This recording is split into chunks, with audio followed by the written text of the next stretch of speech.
इस चैनल पर आपको सुनने को मिलती है डरावनी और सच्ची भूतिया कहानियां।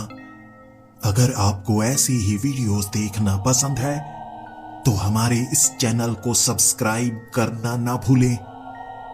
तो अब बढ़ते हैं आज की कहानी की ओर। कहानी की शुरुआत करीब 4 साल पहले होती है। साहिल और मैं बीटेक की पढ़ाई कर रहे थे। हम दोनों वहां पर एक रूम लेकर रहते थे। मैं थोड़ा पढ़ाई लिखाई में ध्यान देने वाला लड़का था और साहिल को घूमना फिरना बहुत पसंद था। साहिल हमेशा नई जगह पर घूमना पसंद करता था, जबकि मैं अपने घर पर बैठकर पढ़ाई करना ज्यादा पसंद करता था। एक दिन हम सारे कॉलेज के ग्रुप के फ्रेंड्स बैठकर बातें कर ही रहे थे।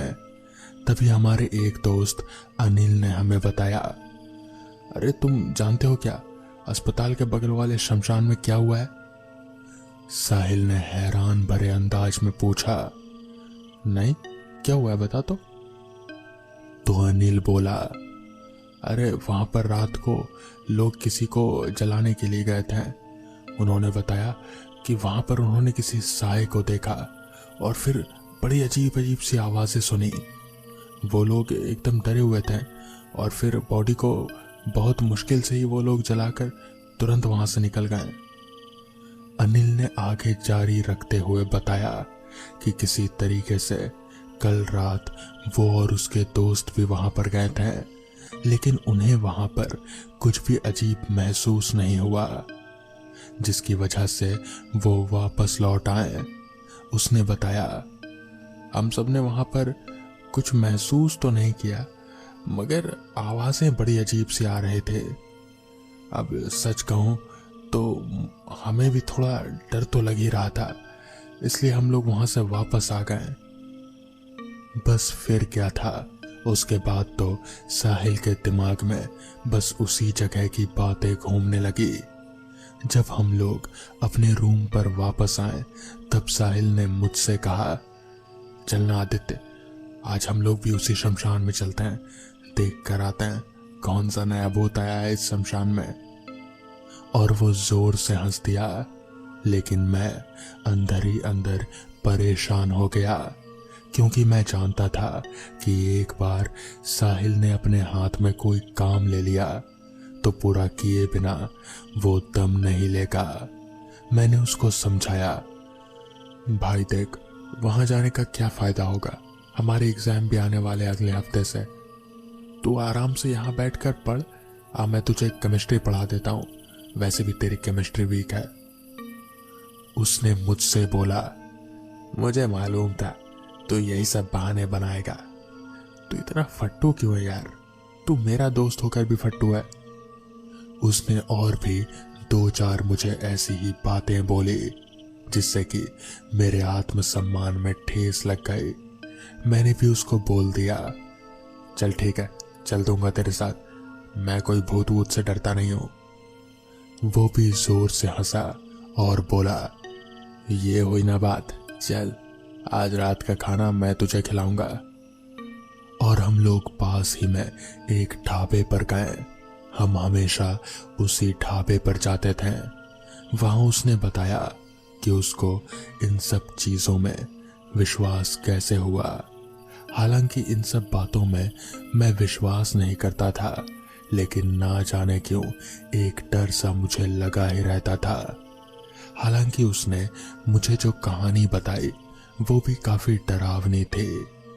हम लोग वहां करीब शाम के 7 बजे पहुंच ही गए थे। हम जैसे ही अंदर जाने की कोशिश करने लगे, बगल से वॉचमैन आ गया और उसने सीटी बजाते हुए हमें रुकने को बोला। अरे रुको, कहाँ जा रहे हो? तो इस पर साहिल बोला, अरे अंकल कुछ नहीं, वो हम बैट बॉल खेल रहे थे ना, तो हमारी बॉल चली गई, बस वही लेने जा रहे हैं।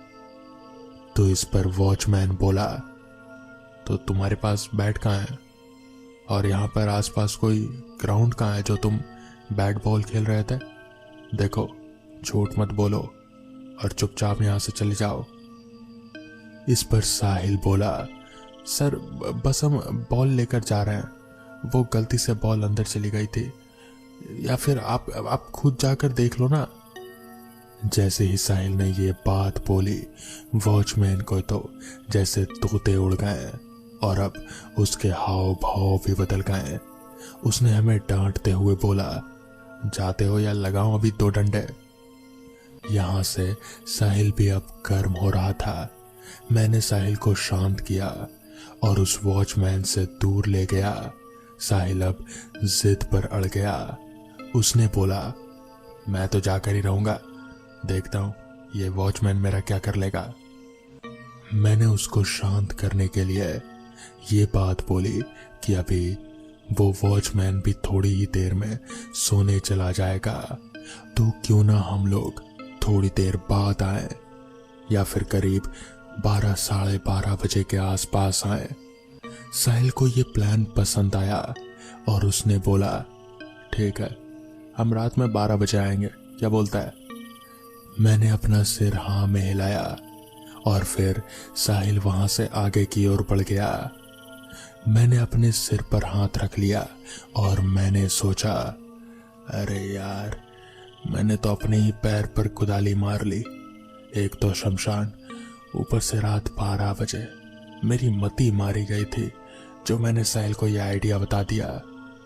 इसी बीच मैं साहिल को कई बार मना रहा था, लेकिन साहिल अपने फैसले पर पूरे तरीके से अड़िग था।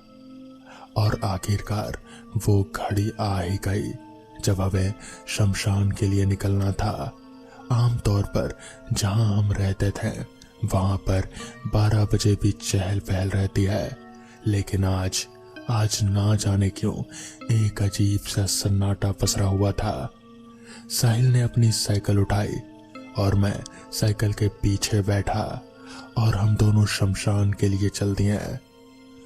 हॉस्पिटल तक तो स्ट्रीट लाइट चल ही रहे थे, लेकिन जहां से शमशान की बाउंड्री स्टार्ट होती थी वो पूरा इलाका पूरा तरीके से एकदम काला था।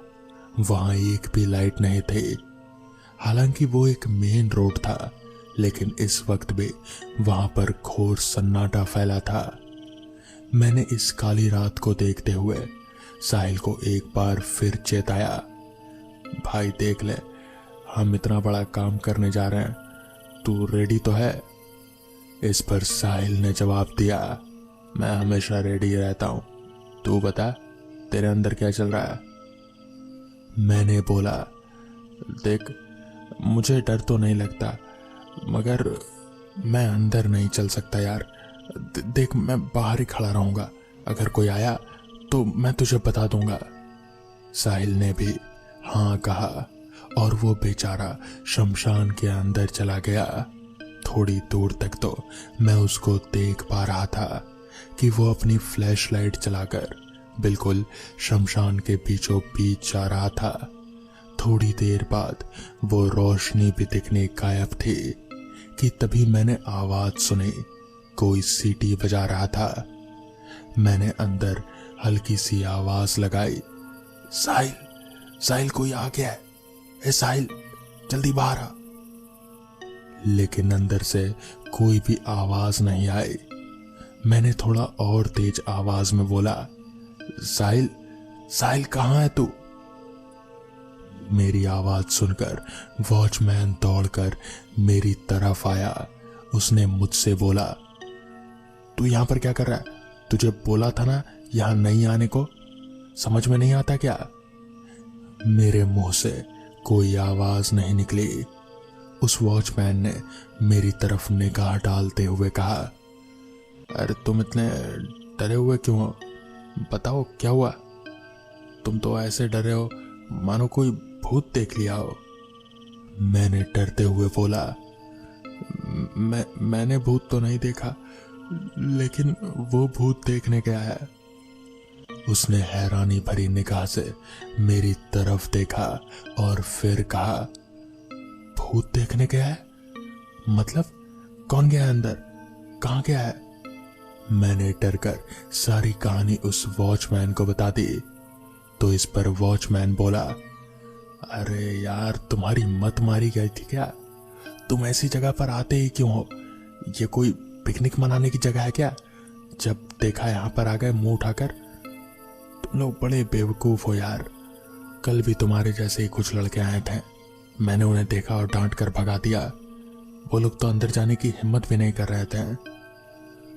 वॉचमैन अनिल और उनके दोस्तों की बात कर रहा था।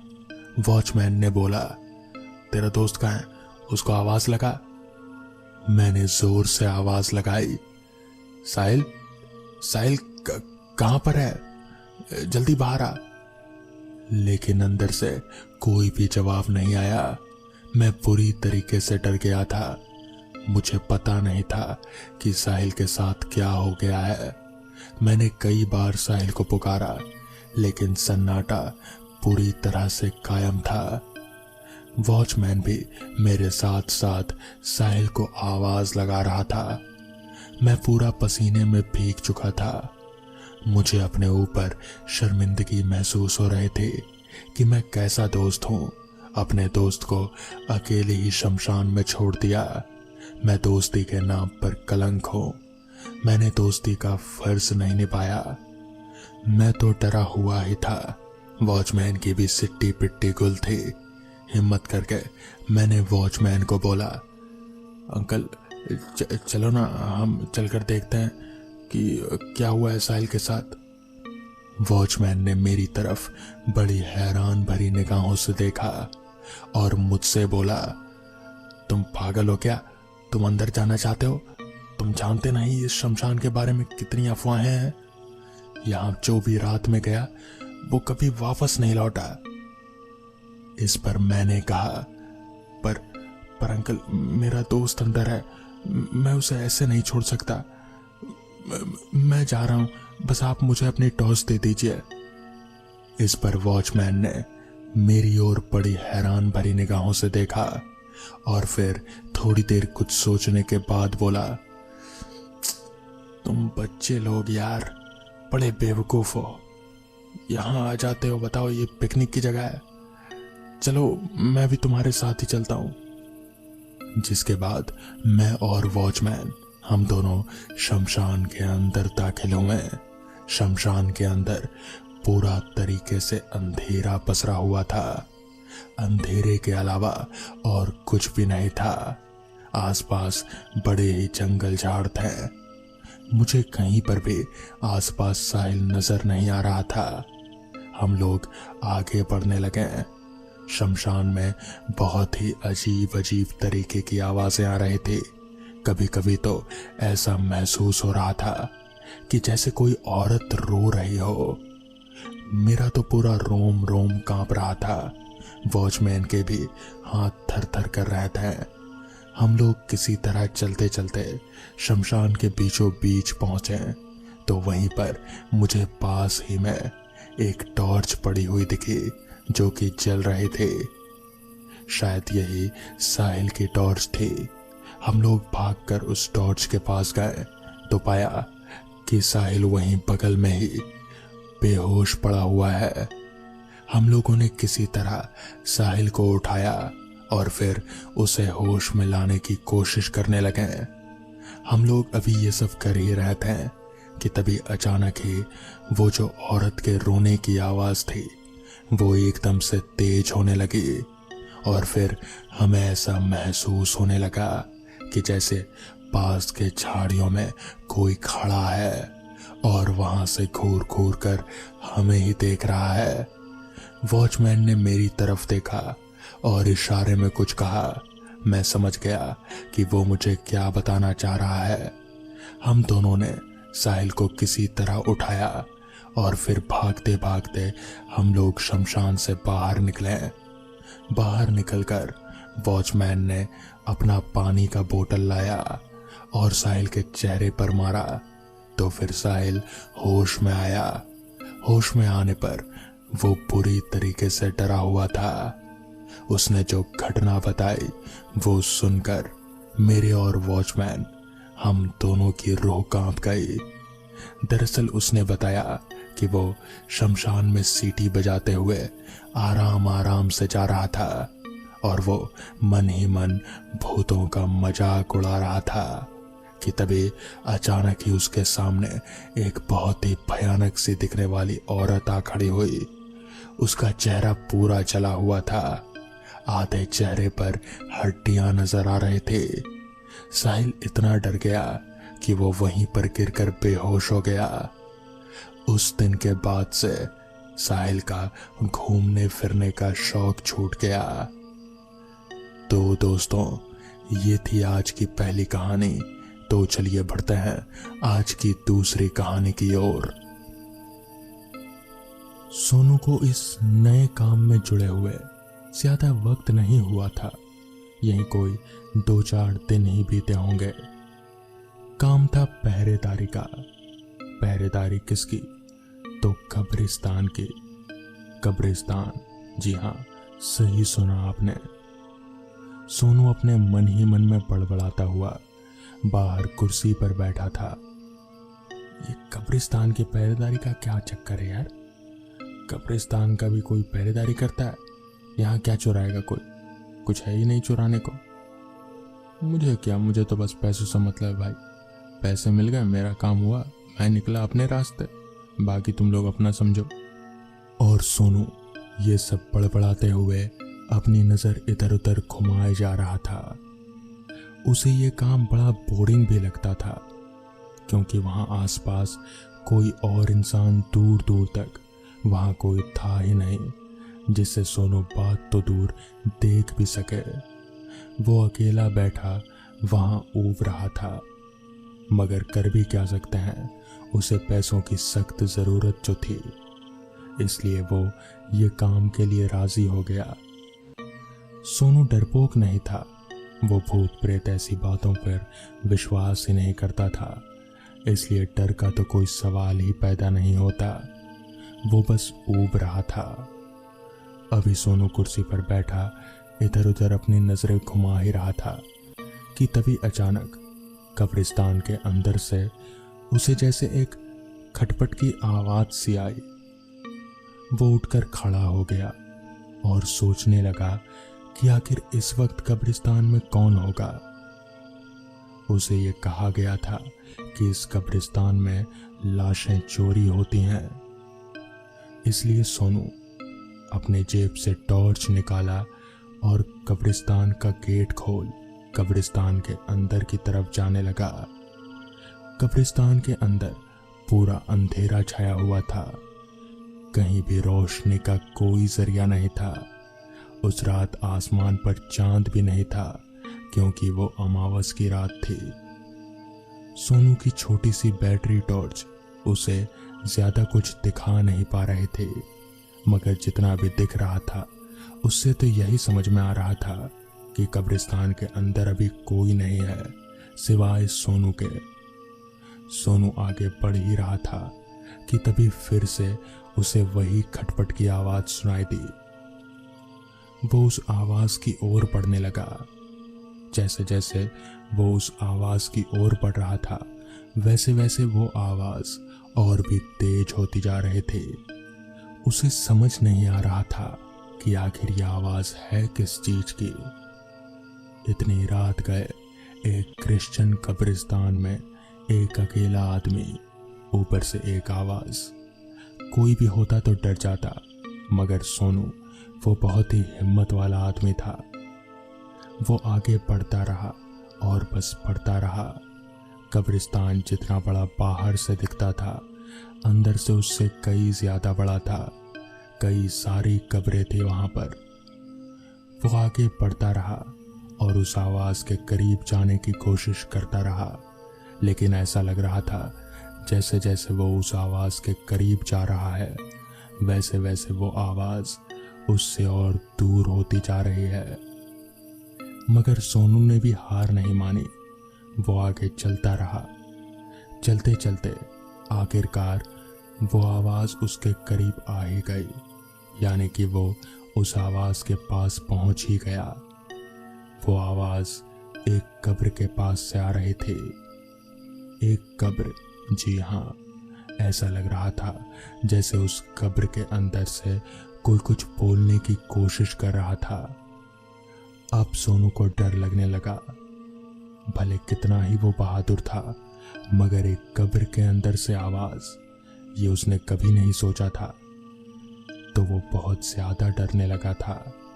मगर तभी कब्र की वो ऊपर की जो सीमेंट की परत थी वो अचानक से हिलने लगी। सुमित डर के मारे कंपकपाने लगा। तभी अंदर से आवाज आई, रुको रुको, डरो मत। ये आवाज एक औरत की आवाज थी। अब सोनू बहुत ज्यादा डरने लगा था। वो वहां से भागने ही वाला था कि तभी वो आवाज और तेज हो गई। प्लीज प्लीज रुको, भागो मत, मेरी मदद करो। सोनू वहां पर रुका और उसने कांपती आवाज में पूछा, कौन हो तुम? क्या मदद चाहिए मुझसे? तभी कब्र के अंदर से आवाज आई, मेरा नाम मैरी है, मेरी मौत नहीं हुई थी, मुझे मारा गया था। प्लीज प्लीज मेरी मदद करो, मैं तुमसे भीख मांगती हूँ। कल अगर कोई ऑफिसर आया और मेरे बारे में पूछा तो उसे बता देना।